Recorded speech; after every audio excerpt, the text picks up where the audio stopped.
them, but I'm alive and baby, I'm thriving. Oh yeah, I'm living my best life. I wake up with the sunrise. Does not look a thing like I thought that it would, but I've been getting my steps in, and I sleep with my best friend. It's the best that it has been a long time. I'm living my best life. Yeah, yeah, living my best life. Sometimes it sucks to tell the truth. I took it hard like people do, but I'm learning how to eat the fruit that is in season. Never thought I'd be a full-grown man, but you know what they say, of best laid plans. Now I'm holding on to my daughter's hand. I've got a reason to be alive, and baby, I'm thriving. Yeah, yeah, I'm living my best life. I wake up with the sunrise. Does not look a thing like I thought that it would, but I've been getting my steps in, and I sleep with my best friend. It's the best that it has been in a long time. I'm living my best life. Yeah, yeah, living my best life. Come on. Living my best life, the best that I can. No more worry or stress life, 'cause I'm done with them.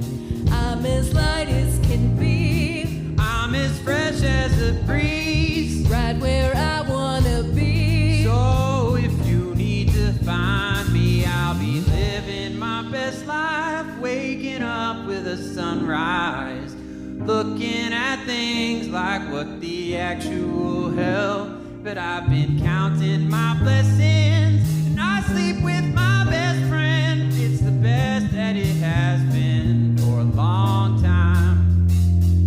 It's the best that it has been for a long time. I'm living my best life. Yeah, yeah, I'm living my best life. I've been living my best life.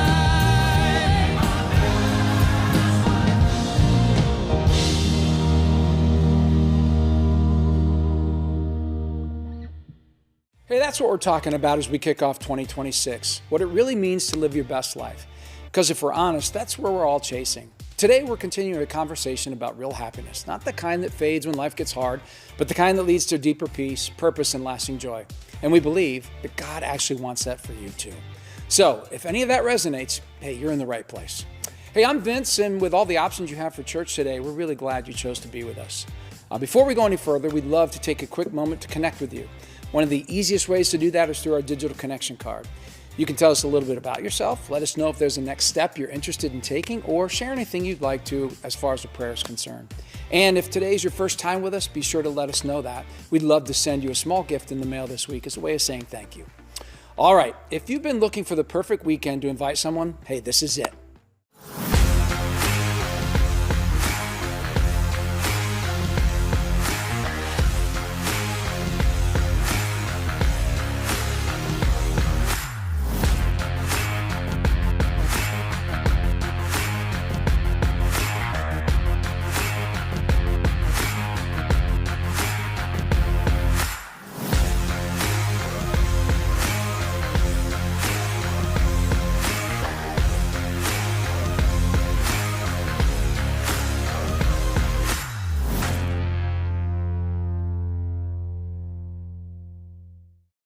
It's coming, people. One of the biggest weekends of the year around here, the Cross Point Game Day Teach-Off is almost here, and it's going to be a blast. It's high energy, it's great teaching, fantastic halftime show, plus a whole lot of fun.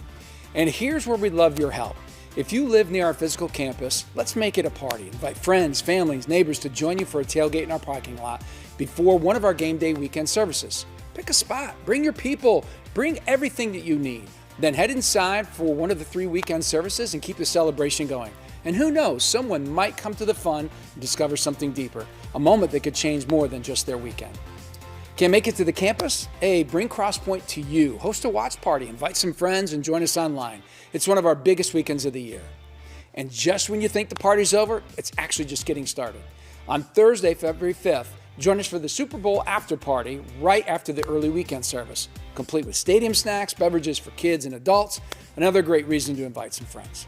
All right, while we're talking about ways to connect, invite friends, and have some fun this winter, here's another great opportunity.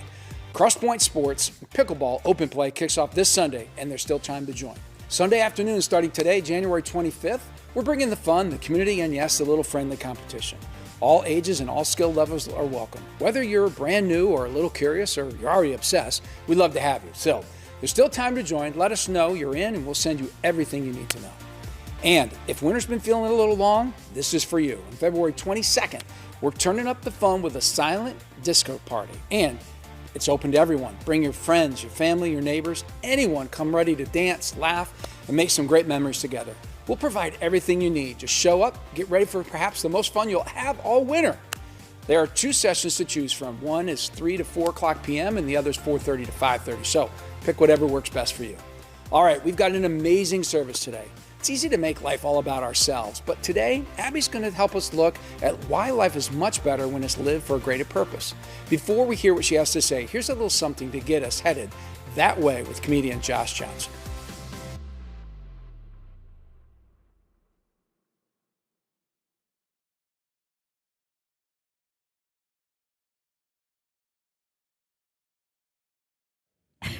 So fun.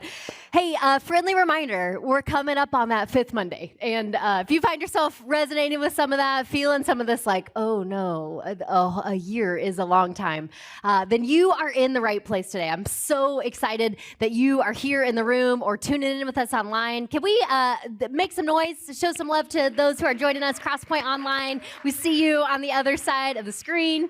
And hey, over the last couple of weeks, we've been in this series that we're continuing today about happiness, about what does it really look like and how do we get there? Not in a do everything better, find the right resolutions to fix our lives right away kind of way, but in a deeper, lasting way.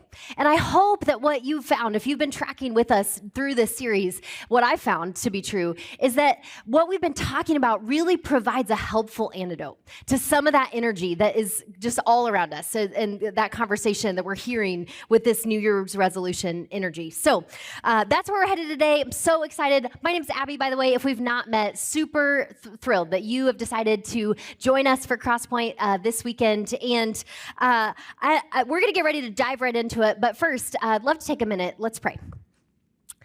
God, thank you that you are here in the room, in whatever room we find ourselves today. And God, I believe that you have something for each one of us. And so would you help us to be open to the things that you might want to show us, to the ways that you might be inviting us to step into deeper purpose, deeper joy. May we hear what you would have us to hear today. Amen. All right, so today we are going to be exploring one of the most counterintuitive ideas when it comes to happiness. In fact, this idea is so counterintuitive that if you have not experienced this before, you might not believe what I am about to tell you. It will seem so illogical that maybe you'll be sitting here thinking to yourself like, wow, she's not used to being up 2 weeks in a row. Like maybe she just ran out of things to talk about, or maybe somebody told her that she needed to say that. But for some of us who have experienced what we're going to talk about today, I think we'll re-emphasize some of what we have discovered as it relates to our own happiness. So here's the big idea. You can't fulfill you. You need more than you have to offer. And this is so counterintuitive because we just think naturally, we all think these kinds of things all the time. Like, if I could just afford that, if I could live that way, if I could have that, if I could look like that, I bet that I would be happy. I'd be living my best life, or my life would be bussin'. Pretty sure I didn't use that right, but teenagers, you can correct me later, but you get the idea. The truth is, you cannot acquire or consume or exercise your way to happiness. It's impossible. And yet my tendency and your tendency, all of us, we look around at a bunch of different people around us and we create what we might call a composite person. And this is how a composite person works. We think, all right, if I could just have their house, and if I could just have his car, and if I could look like her, if I could have that person's income and that couple's kids, and if I could have that person's kids' education, and if I could live in that city, you look at about a dozen different people and you pick and choose from the highlight reels of their lives. And you put them all together, you kind of glue them together like a kid's project, and all of a sudden you're comparing your life to this thing that you've constructed. And you start to feel discontent with the life that you're living. Now, if you really think about it, there's probably not a person that if you could, you would push a button and suddenly be them. Like sometimes I think like it'd be really cool to be Simone Biles and be such a boss, but then I'd have to be shorter than I already am, and we're not doing that. Whenever we like really think about the wholeness of another person, we probably don't want to trade completely with them. You probably wouldn't want to push a button and suddenly have their parents be your parents, or push a button and lose your kids and have to take on their kids. When all things are considered, there likely is no one that you would want to trade places with completely and give up everything that's true about you. But there are tons of people that we would like to pick and choose from their life, right? We all do this. We think, I wish I had that. I wish I looked like that. I wish I could fit into those.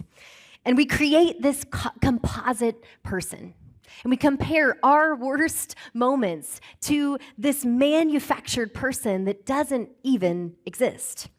And then what happens is, without meaning to, we find ourselves getting a little bit too focused on becoming something that we're not. And I'm all about self-improvement. I'm all about exercise and discipline. But when you become consumed with you, no matter how much progress you make, no matter how successful you are at it, you will become or continue to be unhappy. Because do you know what you call a composite person? You call it Frankenstein. That's what Frankenstein is. See, a composite person is a monster.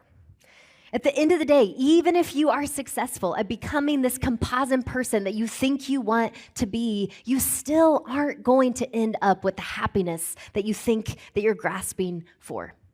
Because the truth is, you cannot acquire, you cannot consume, you cannot exercise your way to happiness. But here's the thing that you might have a hard time believing. Honestly, if I just think about it at face value, I have a hard time believing. You may not be able to acquire or consume or exercise your way to happiness, but you might just be able to serve and volunteer your way there. Now, before you get up and leave, before you switch to a different podcast and just lay on me some sort of agenda that I promise you I don't have today, I want you to stay with me for a minute. Think about it, because this really is an amazing thought. And some of you know this because you've experienced it. You've lived this. If you don't believe me, you can check it out when you get home. And what you'll find is there is research after research after research all over the world from lots of different cultures, all asking questions like this. Is there a connection between happiness and selflessness? Could there be a connection between health and selflessness and volunteering? And what you'll discover is that so many projects have come to the same conclusion, that there is a connection, and it's not covert, it's overt, between people's happiness and health, between their willingness to be selfless and their satisfaction with their lives. For example, the University of Chicago did a study where they asked the question, what are the most fulfilling jobs or careers? And what they came up with, their list in order of the reported levels of happiness, is first, jobs where you care for others. Second on the list was jobs where you teach others, and there's lots of iterations of that. Next, jobs where you protect others. And then the fourth one on this list was creative pursuits, which may seem a little left field, but when you think about it, like most artists I know, they do what they do because they want to help people find meaning or connection. And so it makes sense that this would be here on this list. These are the top. These are the most happy, satisfying jobs, according to the research that they did. And they discovered in this that there was no income associated with job satisfaction or happiness once you reached a certain threshold.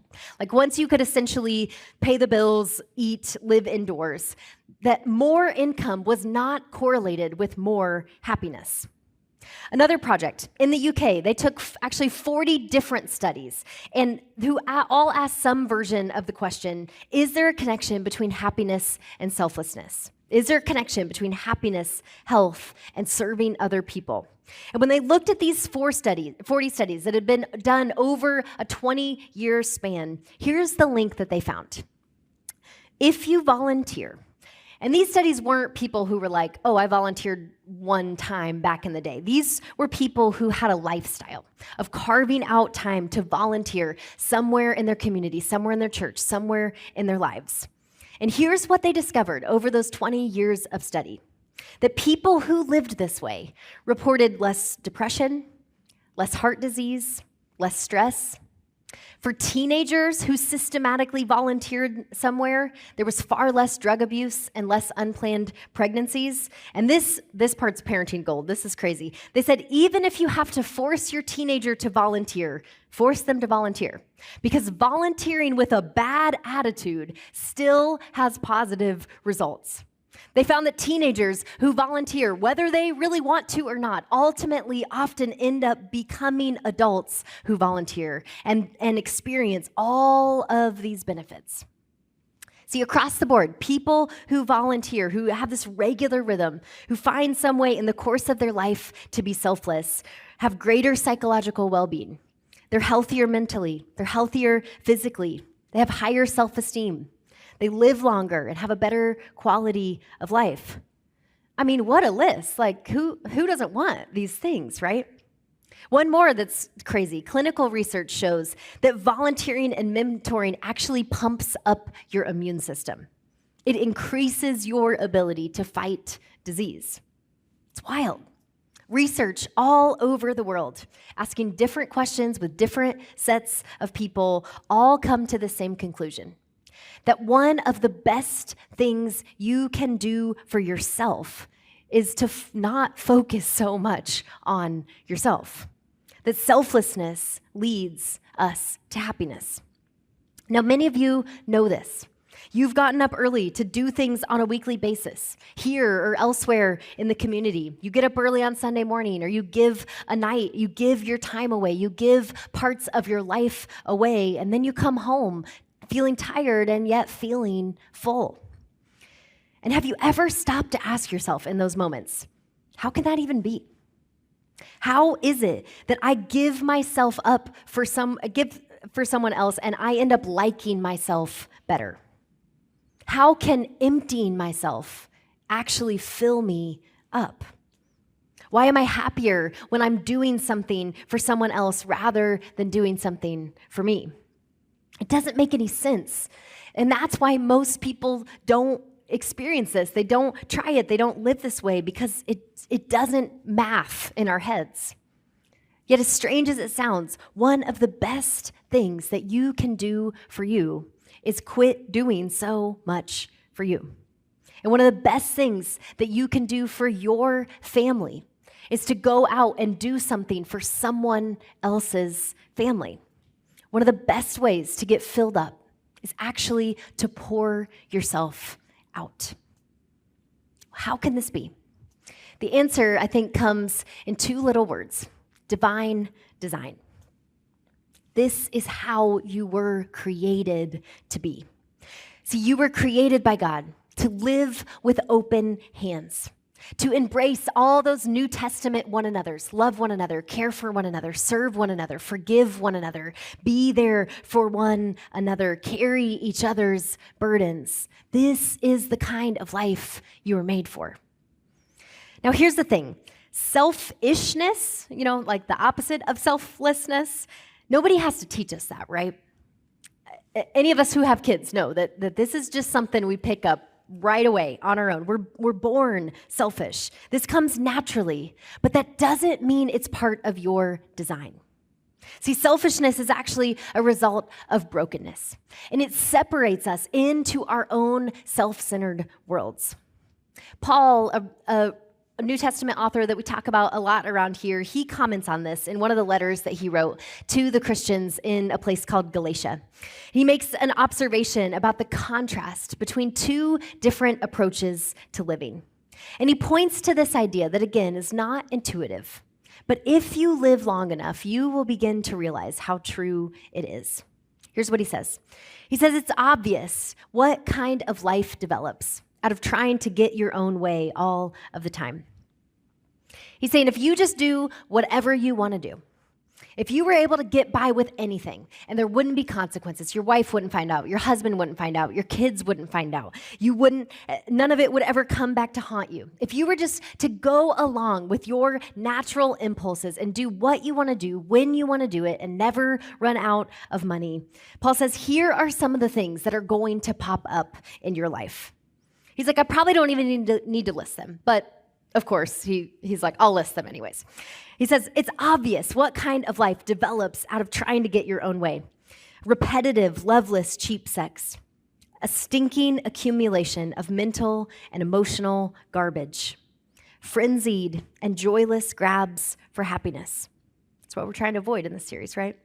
Trinket gods, magic show religion, paranoid loneliness, cutthroat competition, all-consuming yet never satisfied once.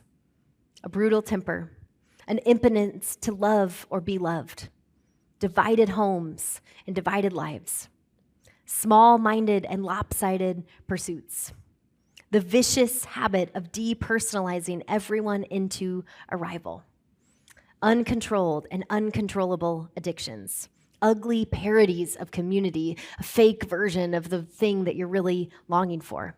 I could go on and on.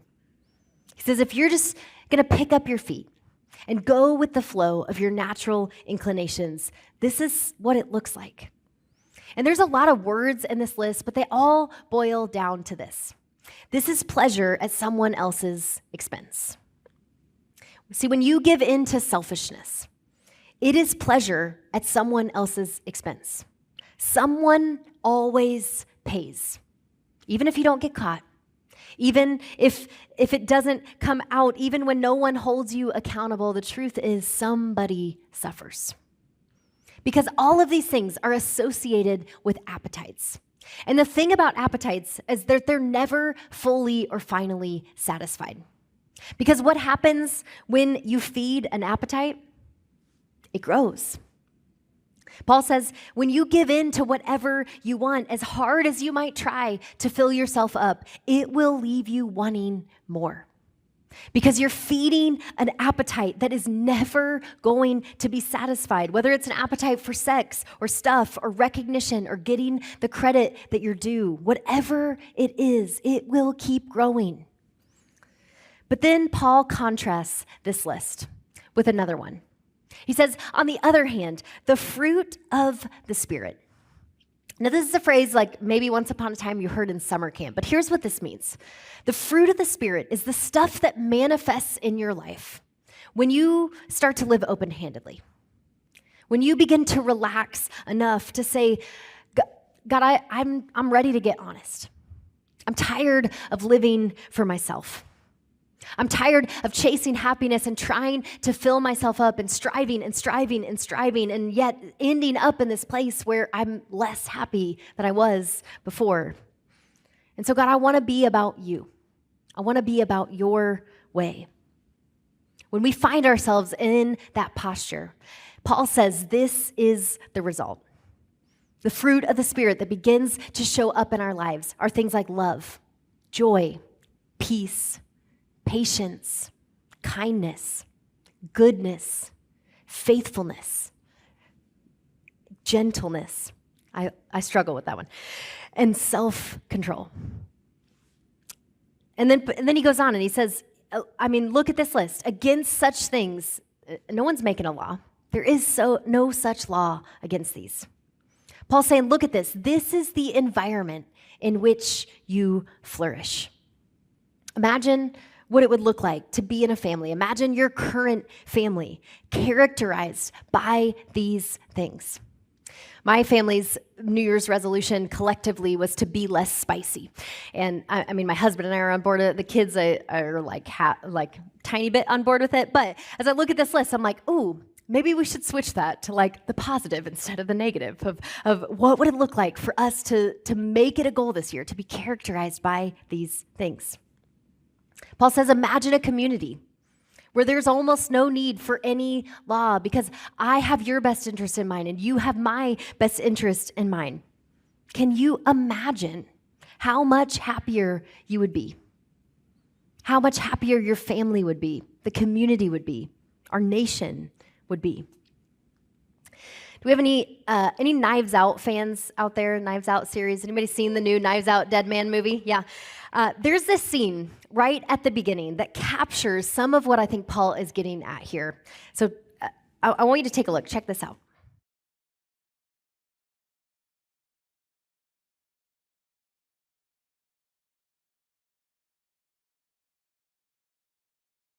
I think that's part of what Paul's saying here. Is you were made for this. Selfishness is natural, but it's not your designed intent. And if you're not sure you're convinced about all of this yet, I've got a question for you. How do we measure the value of a life? When you're at a funeral and somebody stands up to share things about the person that has passed, here's some things that you probably never hear. Hopefully, probably, you've never seen someone get up in a situation like that and say, you know, this guy made such an incredible contribution to our community. He slept with every woman he could.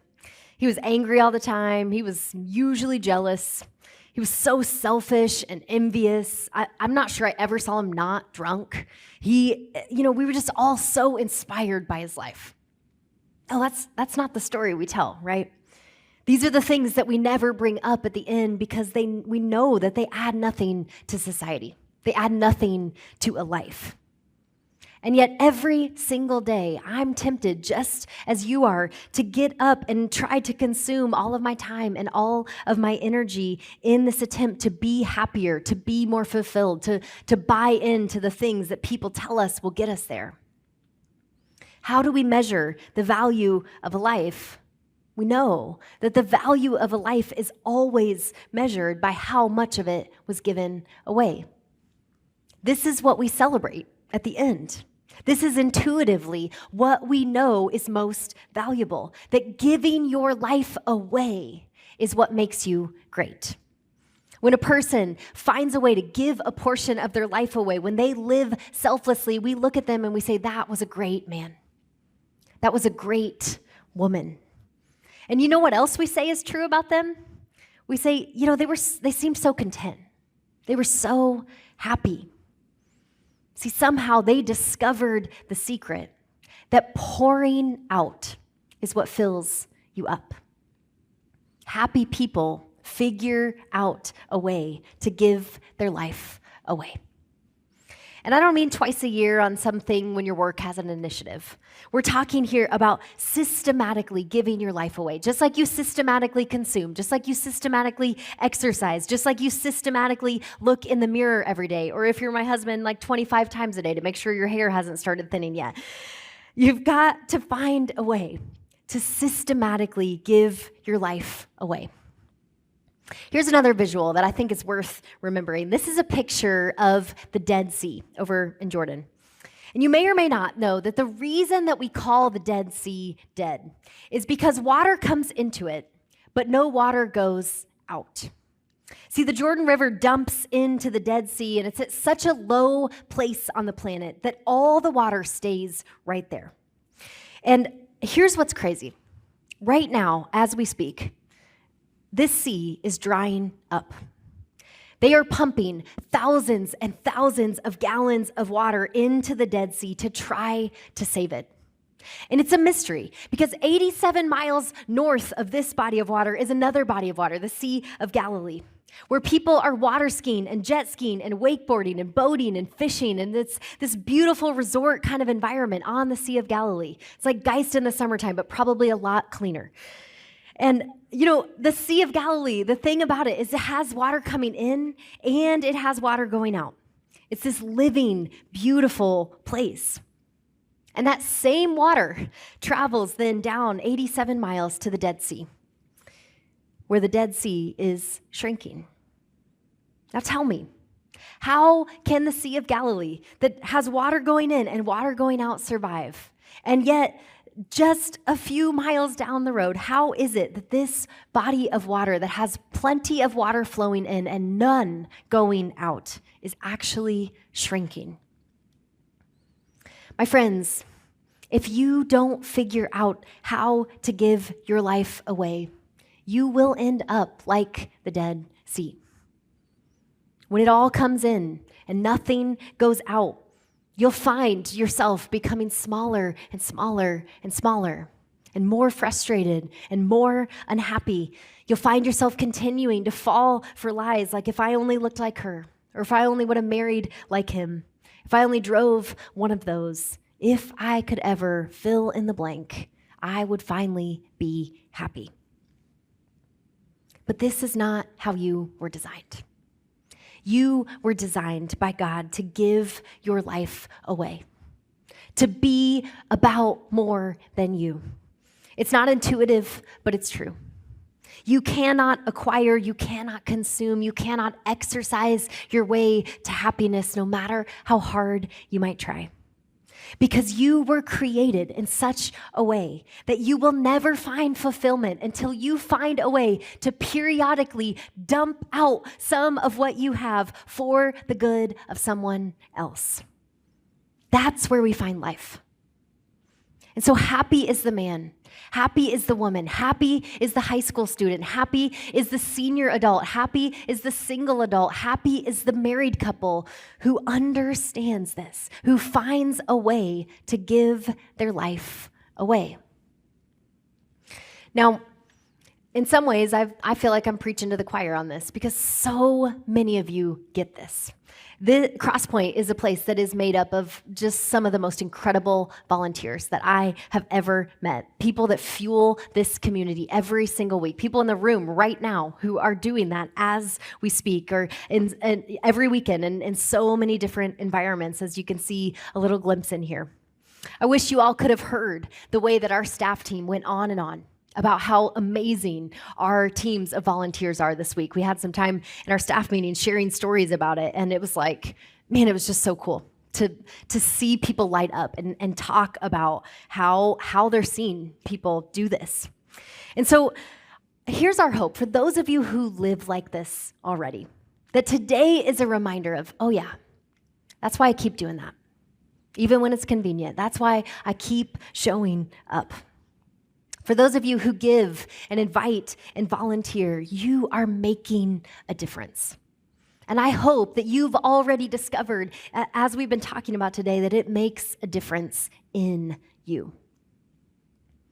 I also know that there might be some of us this weekend who are thinking, I've tried that before, but it didn't stick. I ended up feeling burnout, or I just couldn't do it anymore. Or maybe you're thinking back and you're like, oh, that really was a good experience, but then life just got crazy. And I get that. I've been there. Before I came to Crosspoint, I was in a season of needing to take a break from some places that I had been investing in before. And I'm not going to lie, at first, it felt real nice to have some flexibility on the weekends, to be able to plan some last-minute trips or tune into church while I folded laundry in my pajamas. But here's the thing. Eventually, that relief that came with this new flexibility started to fade. And I found myself instead with this feeling of something missing, this itchiness of something not quite right in my life. And so when Kurt reached out and invited me to consider getting involved with CSM, I'll be honest, at first, I wasn't so sure that I was ready to commit. I didn't know if I wanted to give up my Sunday nights. And when I did decide to step in, it took some adjusting to get back in that rhythm. But once I did, Once I started to kind of get back in that place of this regular rhythm and started to get to know the students and started to build relationships with the leaders that I got to serve alongside, I was reminded of exactly what we've been talking about. This wild reality that pouring yourself out has a way of filling you up like nothing else can. It doesn't make sense, but it really is true. So some of you today may be in a spot where you're thinking, yeah, I used to live that way. I stepped back a while ago, and I'm sure you had really great reasons for making that decision. But maybe you're sitting here today and you're thinking, yeah, I always thought that I would cycle back. I always thought that I would re-up, but it just never happened. And so perhaps now's the time. Maybe now is the time for you to re-engage this rhythm of systematically giving your life away. Or maybe you've never experienced this. Maybe you're like, I'm still not sure that I buy this, but maybe it's time to try it. To try doing something that you don't have to do, that might just end up being the best thing you can do for your own happiness and for the well-being of the people that you love. Now, of course, there are lots of ways that we can walk this out, that we can kind of take steps in response to what we've been talking about today. But one of those options are some steps that you can actually take right here, right now. And so what I want to invite you to do is to go ahead and grab this card that was in the middle of your Meekly. It says, join a world-changing team with volunteer opportunities on the top of it. And or if you're tuning in online or in the room, you can scan the QR code and access the digital version of this. And here's what we're going to do. We're just going to give you a few minutes to look this over and to think about, is there anything on here that you might just want to give a try? And here, we're not asking you to say, yes, sign me up for that forever. We're actually just inviting you to consider, would you want to try this for a trial period? Maybe just from now until Easter, for a couple of months to see how it works. And here's how you'll do this. If this is something that you are interested in checking out, you can use this volunteer team to mark all the areas that you might have some interest in. Make sure you include a name and way we can get a hold of you so that we know who you are. But then you can mark places, environments that you think you might have some interest in, or if there's just one, then go ahead and do that. And then at the bottom, you'll see there's a place where you can actually mark your availability, times that you could show up and actually do a first serve to try this out. And then what we'll do, if you turn these cards in, we'll follow up with you this week. And we'll send you all the details that you need. We'll pair you with someone that you can walk alongside and learn from. And after you do this first serve, after you show up and give it a try, we'll check in with you to see how it went. And to see if you want to be scheduled again to keep trying this out a little longer. And then at the end of March, we'll check back in with you again if you've decided to keep going. And at both of those check-in points, here's what I want you to know that we really mean. There's absolutely no pressure. Whatever you decide is okay. You might say, not for me, or, that was a good try, but can I actually try a different team instead? Or maybe you'll say, I kind of love it. I want to keep going, and in which case, we'd be thrilled to keep plugging you in there. Now, as you think about this, here's the thing that I want to make sure that you know clearly. That we're not trying to sell you some get happy quick fix. And we've been talking about over and over in this series, those things don't exist. We're also not saying, do this, show up once, and suddenly you're going to feel fulfilled. This is about what would it look like for you to take a step toward building things into your life where you are systematically giving your life away. Because if you do over time, in ways that you might not even notice at first, you're going to find that you are growing to be more and more selfless, more and more a person of love and peace and patience and all of those fruits that Paul talked about that come when we make room for God to shape us into the people that we're made to be. And so over these next few moments, as the band begins to sing, I would encourage you, take a moment to really consider what might it look like for you to make room for what God wants to do next in your life. As you look at this card in front of you, is it time for you to try something?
happiness that you've been looking for, longing for, might actually be available in a place that you never expected to find it. As you take a step to pour your life out, to shake things up and try something new. I'm gonna go ahead and invite you to set these aside for now, or if you're ready to hit send on that digital one, go ahead and do that. I want you to stay in the moment with us. Go ahead and stand to your feet, and let's keep singing this together.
Hey, thanks so much for watching.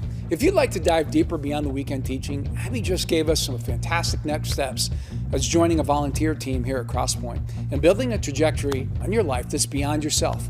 One of the things we work really hard to do here is offer a variety of ways for folks to get involved. So, as you start 2026, if you're interested in learning more and serving bigger, let us know on the digital volunteer survey and start the year by growing your life to new places by being intentional and developing a rhythm of serving others. I can tell you it's been a game changer for me. Plus, if you're looking for a way to connect with people who are heading the same spiritual direction, the best way to do that is to join a small group. Groups are small gatherings that meet every 1 to 2 weeks, digitally or in person. Small groups are a great place to discuss the weekend message, to share in community and grow together. And the winter session just began, and so there's still time to join. So check out the groups on our page. All right, a couple quick mentions. If you'd like someone to pray with you today, we'd love to do that. Simply text the keyword NEED PRAYER to 317-834-7373, and a member of our prayer team will be in touch with you later today. For those of you who are givers around this place, man, you rock. I want to say thank you. None of this happens without your generosity through the Joy Box. And if you're not a giver and you'd like to become one, you can donate at this QR code and know that your gifts are what help fuel all the goodness that comes out of this place, including this online broadcast. Hey, thanks for joining us. We look forward to seeing you next time for the final installment of Living Happy in 2026. Do you see what I see?